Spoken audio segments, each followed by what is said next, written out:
యాదాద్రి భువనగిరి జిల్లా బీబీనగర్ మండలం జమేలపేట గ్రామంలో తెలంగాణ వ్యవసాయ కార్మిక సంఘం మండల కార్యదర్శి శ్రీనివాస్ మాట్లాడుతూ వీబీజీ రామ్జీ చట్టాన్ని రద్దు చేయాలని కోరారు. కొలతలతో నిమిత్తం లేకుండా 600 రూపాయలు కూలీ ఇవ్వాలి. వీబీజీ రామ్జీ పథకం జూన్ 1 నుండి పేరు మార్చుకుని వస్తున్న వీబీజీ రామ్జీ పథకంతో కూలీలకు అనేక నష్టాలు జరుగుతున్నాయని గాడి శ్రీనివాస్ అన్నారు. జమేలపేట గ్రామంలో ఉపాధి కూలీల పని ప్రదేశానికి వెళ్లి వారి సమస్యలను అడిగి తెలుసుకున్నారు. ఈ కార్యక్రమంలో ఉపాధి కూలీల వలసలు ఆపడం కోసం యూపీఏ 1 గవర్నమెంట్లో భాగమైనటువంటి కమ్యూనిస్ట్ పార్టీ నాయకత్వంలో వలసను ఆపే ప్రయత్నంలో భాగంగా ఈ చట్టం సాధించుకోవడం జరిగిందన్నారు.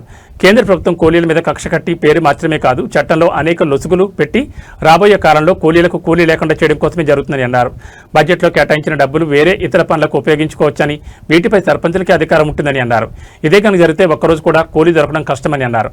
అలాగే ప్రభుత్వం నిర్ణయించిన ప్రకారంగా పార, గడ్డపార, తట్ట, మెడికల్ కిట్లు, టెంట్, ఓఆర్ఎస్ ప్యాకెట్స్ అందజేయాలని, అదేవిధంగా జాతీయ గ్రామీణ ఉపాధి హామీ పథకాన్ని యథావిధిగా కొనసాగించాలని ప్రభుత్వం డిమాండ్ చేశారు.